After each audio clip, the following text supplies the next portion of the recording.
मुख्यमंत्री अरविंद केजरीवाल ने पूर्व अमेरिकी राष्ट्रपति डोनाल्ड ट्रंप की पत्नी मेलानिया ट्रंप की 2020 में भारत यात्रा के बारे में बात करते हुए कहा, मैं मेलानिया से प्रधानमंत्री नरेंद्र मोदी से कहा था कि वह केवल केजरीवाल की सरकार स्कूल देखेगी।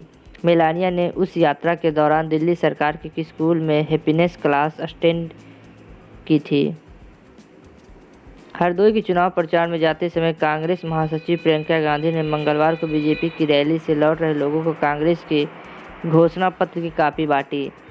यूपी कांग्रेस ने वीडियो ट्वीट करते हुए कहा, राजनीति में ऐसी तस्वीरें दुर्लभ होती हैं। उन्होंने लिखा, वीडियो में स्पष्ट है कि जनता में गर्मी और चर्बी निकालने वाले नई भर्ती निकालना चाहते हैं।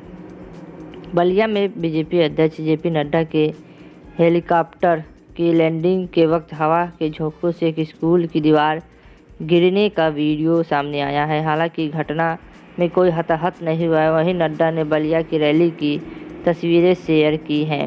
आपका बीजेपी को दिया एक एक वोट समाज के विकास के लिए काम आएगा।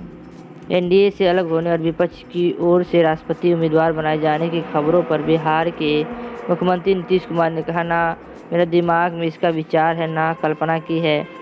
दरअसल चुनावी रणनीतिकार प्रशांत किशोर ने हाल ही में तेलंगाना के मुख्यमंत्री चंद्रशेखर राव और फिर नीतीश कुमार से मुलाकात की थी, जिसके बाद ये चर्चा शुरू हो गई थी।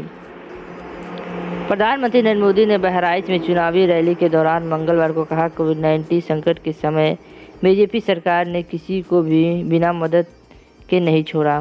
बकौल प्रधानमंत्री करीब 2 साल से पूरे देश में 80 करोड़ और उत्तर प्रदेश में 15 करोड़ लोगों को मुफ्त में राशन मिल रहा है। उन्होंने कहा, कठिन समय एक मजबूत नेता की ज़रूरत होती है। प्रधानमंत्री नरेंद्र मोदी ने मंगलवार को बहराइच में कहा कि जब दुनिया में उथल पुथल मची थी तो तब भारत का मजबूत होना जरूरी है। उन्होंने कहा, जब चारों तरफ कल परसों क्या होगा इसकी गिनती चलती हो तब भारत को मजबूत होना चाहिए। उन्होंने आगे कहा, आज भारत का ताकतवर होना केवल भारत के लिए नहीं, पूरी मानवता के लिए ज़रूरी है। केंद्र सरकार ने मंगलवार को पीएम केयर फॉर चिल्ड्रेन योजना की समय सीमा 28 फरवरी 2022 तक बढ़ाने की घोषणा की है। सरकार के अनुसार इस योजना का उद्देश्य कोविड-19 महामारी में माता पिता को खोने वाले बच्चों की व्यापक देखभाल और सुरक्षा सुनिश्चित करना है। इस योजना के तहत बच्चों को 23 साल की उम्र में 10 लाख की एक मुफ्त राशि दी जाएगी। केंद्रीय मंत्री रामदास अठावले ने कहा, एनडीए को कोई खतरा नहीं है। भले ही शिवसेना अन्य पार्टियां 2024 के लोकसभा चुनाव को लेकर एंटी बीजेपी मोर्चा बनाने के लिए साथ आ जाए। दरअसल एंटी बीजेपी गठबंधन बनाने के लिए तेलंगाना के मुख्यमंत्री चंद्रशेखर राव ने रविवार को महाराष्ट्र के मुख्यमंत्री उद्धव ठाकरे और एनसीपी प्रमुख शरद पवार से मुलाकात की थी। गृह मंत्री अमित शाह ने मंगलवार को प्रयागराज उत्तर प्रदेश में एक जनसभा को संबोधित करते हुए कहा कि अगर आजम खान, मुख्तार अंसारी, अतीक अहमद को जेल में रखना है तो फिर से 300 सीटों पर कमल की सरकार बनानी होगी। बकौल सहयोगी सरकार ने यूपी से चुन कर माफियों को समाप्त करने का काम किया है। उत्तर प्रदेश के विधानसभा चुनाव के बीच सपा प्रमुख अखिलेश यादव ने रविवार को कहा कि राज्य के मुख्यमंत्री योगी आदित्यनाथ गर्मी निकालने वाले बयान पर कहा, जो गर्मी निकालने की बात कह रहे थे उन्होंने कभी फौज में भर्ती नहीं निकाली। उन्होंने कहा कि अगर उत्तर प्रदेश में सपा की सरकार बनती है तो वह फौज और पुलिस में भर्ती निकालने का काम करेंगे। दिल्ली के मुख्यमंत्री अरविंद केजरीवाल ने कुमार विश्वास द्वारा उन पर की गई टिप्पणी पर कहा कि जांच एजेंसियों को बंद करवाकर प्रधानमंत्री को आतंकवादियों की पहचान के लिए गाजियाबाद के कवि को रख लेना चाहिए। उन्होंने कहा, मोदी जी के मेरे घर दफ्तर पर सीबीआई, ईडी, पुलिस की रेड कराई, कुछ नहीं मिला। मैंने पूछा तो कहा गाजियाबाद में कोई कवि रहता है, वह कहता है कि केजरीवाल आतंकवादी हैं।